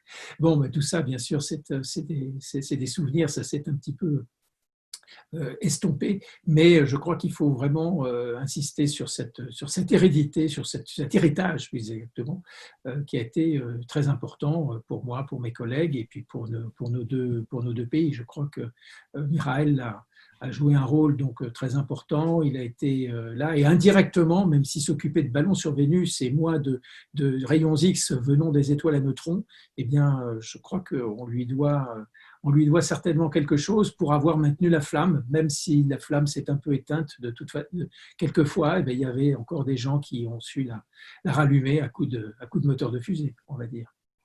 Eh ben, merci beaucoup Thierry Montmerle de partager ces souvenirs avec nous. Alors, il est 19h38, donc on va devoir conclure. Je voudrais juste poser une dernière question à Mikhail, qui nous vient d'un auditeur qui nous écoute et qui nous demande, qui nous dit que l'Union soviétique a envoyé beaucoup de sondes sur la Lune, beaucoup de sondes vers Vénus avec beaucoup de succès, quelques-unes vers Mars également, mais jamais, l'URSS n'a jamais envoyé de sondes vers les planètes lointaines, Jupiter, Saturne, etc. Alors que les Américains, eux, l'ont fait. Est-ce que vous pouvez nous expliquer pourquoi ? Pourquoi est-ce que vous n'avez jamais cherché à envoyer quelque chose, à envoyer un robot sur les planètes externes ? Oui, je peux expliquer ça facilement. Ce n'est pas un secret. Nous avions un retard considérable par rapport à nos collègues occidentaux, surtout par rapport aux Américains, en ce qui concerne l'électronique. Dans la partie qui concerne la fiabilité, les ressources, les appareils électroniques et surtout, à l'époque, il n'y avait pas de puces, mais des appareils semi-conducteurs qui, de par leurs caractéristiques, leur qualité, étaient moins fiables que les appareils créés par les Américains, les collègues américains. Donc pour nous, envoyer un appareil même sur Mars,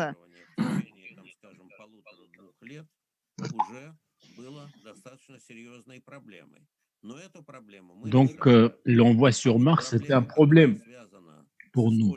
Mais la distance, problème de la distance est résolu. Mais le problème des systèmes dont on avait besoin pour envoyer sur Jupiter, par exemple, pour les planètes plus lointaines, là, on ne pouvait pas les utiliser parce qu'ils n'étaient pas assez fiables. Eh ben, merci beaucoup, Mikhail Yakovlevitch, de cette réponse très claire. Donc, écoutez, moi j'en ai fini avec mes questions. Alors, merci beaucoup Thierry, merci beaucoup Mikhail d'y avoir répondu avec autant de clarté et avec autant d'enthousiasme qui fait vraiment plaisir. Et je redonne la parole à Constantin. Николя, спасибо большое, merci beaucoup. Я единственное, с вашего разрешения, прежде чем идем к... Si vous me permettez, avant de passer à la suite, ce sera une partie très courte encore, mais je voudrais poser une question à Mikhail Yakovlevitch. Cette question a été déjà posée en russe, peut-être. On n'a pas fait attention suffisamment à cette question. Lorsque vous avez parlé du programme spatial sur Vénus, Jacques Blamont avait laissé ses souvenirs sur la coopération franco-soviétique et le rôle de De Gaulle et Gaston Palevski avaient participé à cette coopération. Malheureusement, il y a très peu de choses que je peux ajouter sur le rôle de Gaulle, mais par contre, je peux dire quelques mots sur le rôle très important d'Hubert Currière. Hubert Currière avait des positions importantes dans le centre au CNES et dans l'agence spatiale européenne. On s'était rencontré avec lui plusieurs fois, on avait discuté des problèmes de coopération non seulement dans l'espace circumterrestre, mais concernant les recherches astrophysiques aussi. C'était une page très importante, mais surtout, qu'est-ce qui me fait chaud au cœur surtout, c'est qu'on avait beaucoup parlé d'une page très importante de notre coopération, c'est des vols pilotés. Moi, j'ai été copain pendant un moment, pendant assez longtemps d'ailleurs, avec Jean-Luc Chrétien, votre astronaute qui avait été envoyé dans l'espace sur Soyouz T6 en 1982. Après, sur Soyouz T7, il était parti dans l'espace qui avait arrimé à la station orbitale Salyut 7. Et puis son troisième vol, c'était sur le véhicule américain Atlantis. Donc, c'est toute une galerie de cosmonautes français qui, grâce à cette coopération et avec la bénédiction des dirigeants très haut placés des deux côtés, ont eu la possibilité d'aller dans l'espace. Et déjà, dans ces années-là, tout au début, avaient transformé la France en puissance spatiale. Merci, Mikhail Anatolievitch, pour vos réponses. Moi, je voudrais juste vous dire que on connaît depuis un moment déjà certains des participants de cette conférence. J'ai travaillé auprès de représentations russes à l'UNESCO et là, j'avais rencontré pour la première fois Mikhail Anatolievitch et j'avais appris à l'époque beaucoup sur le programme l'héritage culturel mondial spatial. Il s'agit de l'héritage du patrimoine mondial. Et effectivement, nous avons rencontré M. Padalkin, qui a resté très longtemps dans l'espace. Il a battu les records. M. Sidorenko, qui avait volé avec un astronaute français. Donc, à chaque fois, je parle beaucoup des réalisations de la Russie dans le domaine du patrimoine spatial. Notre participant suivant c'est Madame Anna Sidorenko qui représente le secrétariat de l'UNESCO. Il est à l'initiative, il est co-organisateur d'une initiative thématique qui parle du patrimoine astronomique de l'UNESCO. Et Madame Boujnevskaya également est une cofondatrice de cette initiative. Voilà, je veux d'abord écouter Madame Anna Sidorenko. Merci pour cette possibilité. Je vais parler russe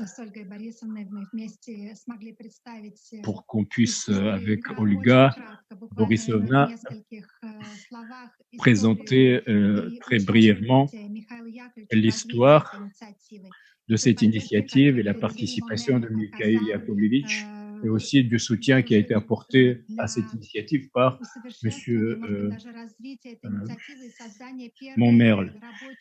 Donc, il a été à l'origine de la création du premier groupe de travail auprès de l'Union internationale astronomique.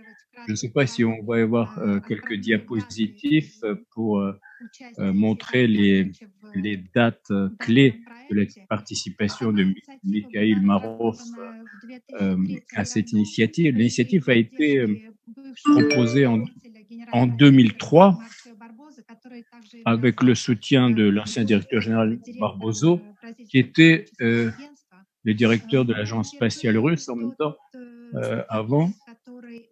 Et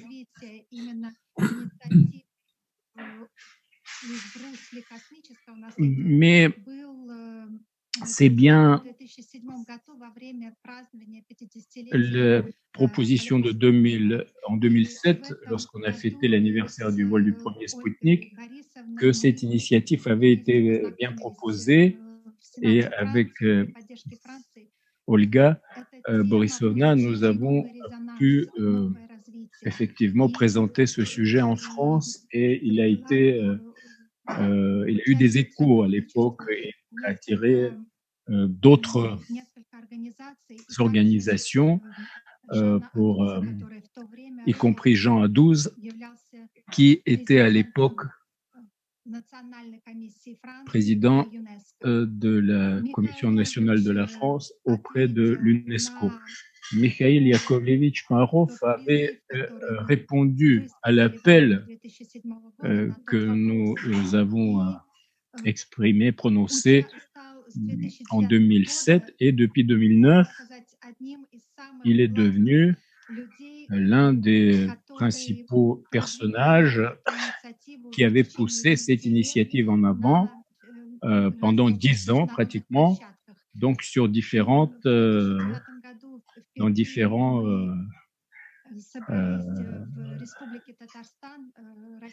centres de conférences, sur différents sites, où, par exemple à Kazagne, nous sommes rencontrés par la suite, où on a fait quelques définitions et donc on a essayé de trouver le moyen pour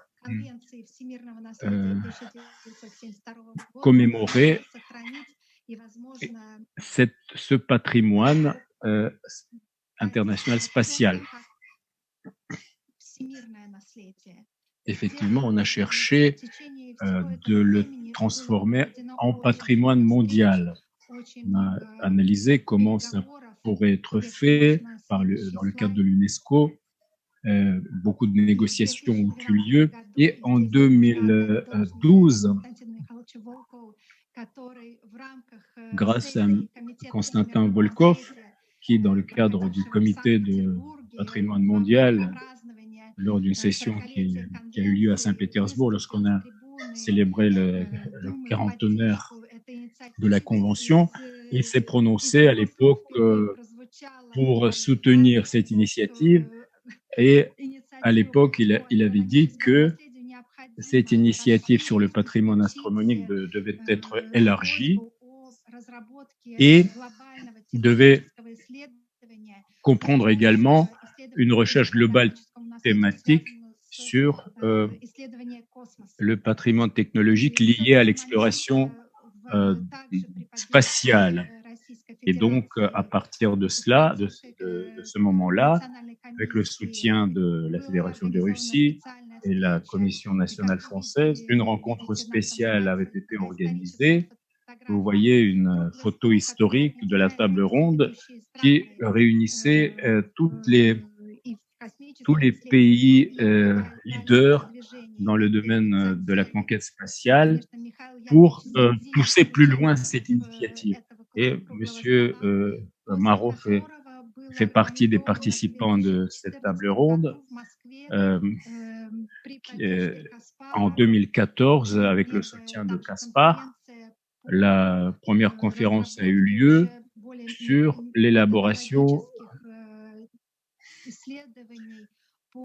des recherches méthodologiques pour effectivement mettre en œuvre cette initiative. Nous avons très peu de temps, malheureusement, pour parler de toutes ces négociations, de toute cette coopération qui a eu lieu, mais vous pouvez trouver beaucoup d'informations sur notre page web qui sera présentée durant cette présentation, durant cet exposé.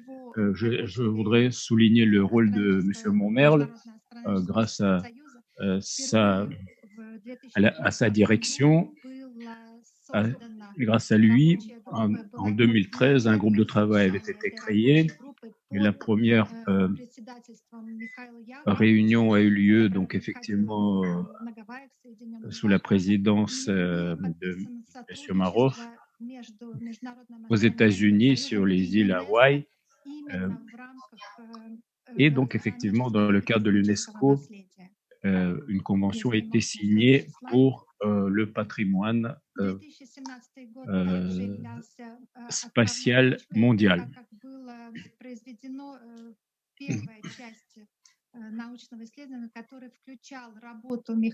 Ensuite, il y a eu des recherches entre 2014 et 2017, des recherches de M. Marov sur le cosmodrome Baïkonour qui se trouve dans la République de Kazakhstan. Donc, ce cosmodrome, ce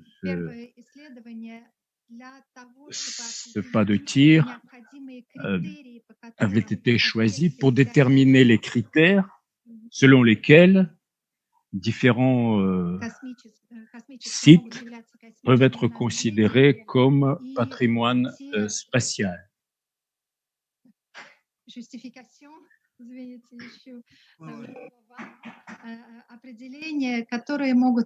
Et donc, effectivement, des définitions qui pourraient servir de preuve pour la communauté internationale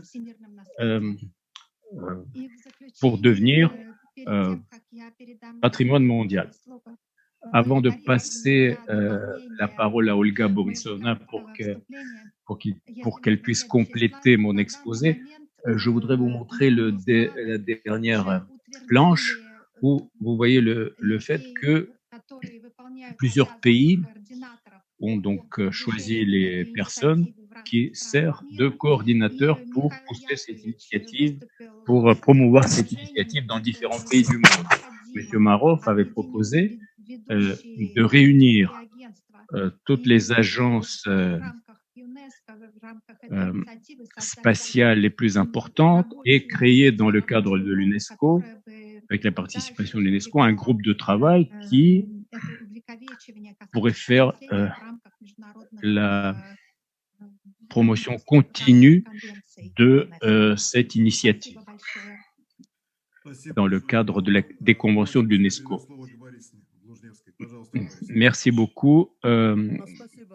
Maintenant, Madame Bujnevska, depuis 2004, lorsque Anna Pavlovna a dit que une initiative avait été lancée à Venise, une initiative thématique. Moi, depuis cette époque-là, je suis coordinateur du côté russe de cette initiative.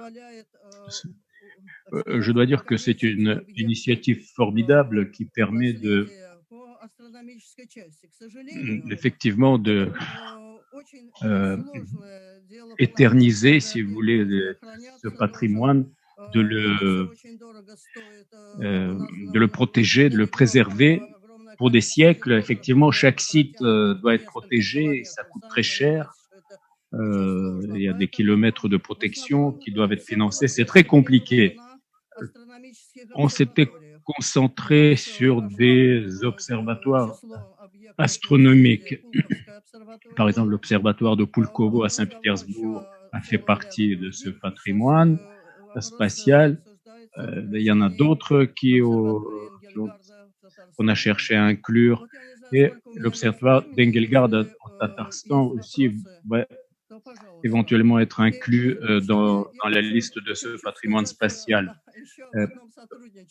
En dehors de cela, je voudrais aussi mentionner une autre coopération. Il s'agit de la coopération franco-soviétique. Nous avions eu des relations très étroites avec le professeur Chatman de l'Institut astrophysique. C'est un savant, un très grand savant. Notre groupe était dirigé par le professeur Mosievich. C'était la coopération avec les Français sur l'évolution des étoiles. Et donc, ce problème a été étudié pendant 10 ans et a donné beaucoup de très bons résultats. Maintenant, quelques mots sur l'UNESCO. Si vous voulez, si vous avez des questions, je peux répondre. Moi, je pense qu'il n'y aura plus de questions parce que nous, on est à la fin de notre réunion. Non, excusez-moi, il y a une question. Bon, c'est pourquoi? Je ne voulais pas te poser de questions. Formuler quelque chose. Alors, merci beaucoup pour cette merci beaucoup pour cette conférence. D'accord, bon, merci. Merci pour votre participation.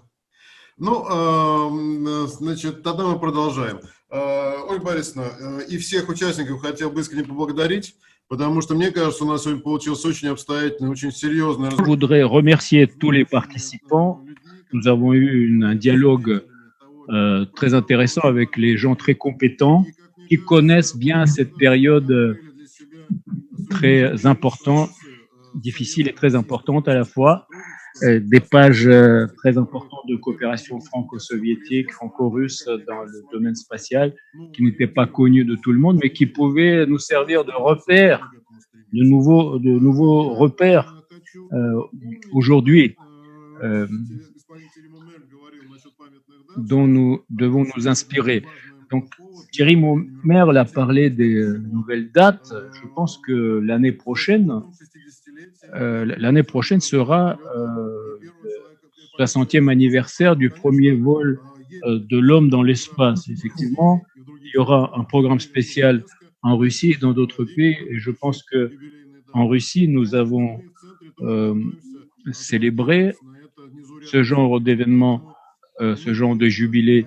Et effectivement, dans notre centre aussi, il y aura quelque chose de prévu. Et nous allons continuer les contacts avec M. Marov, M. Momerle et avec d'autres personnes parce que tout ceci porte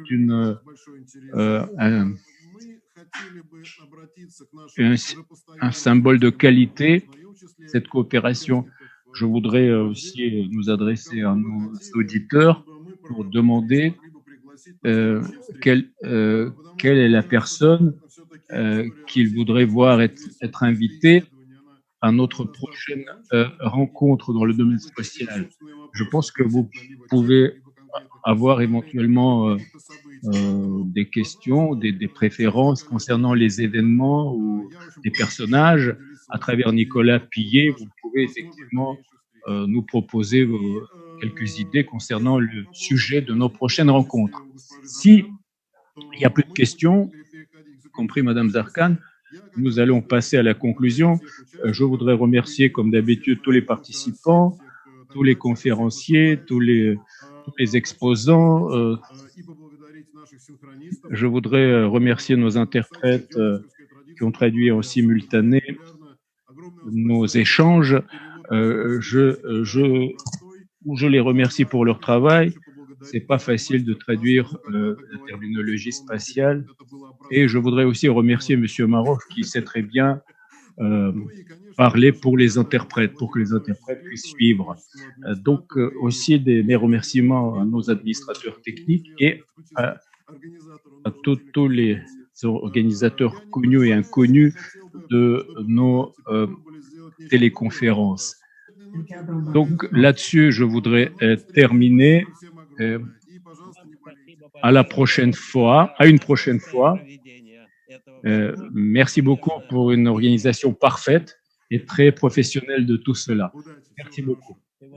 Au revoir.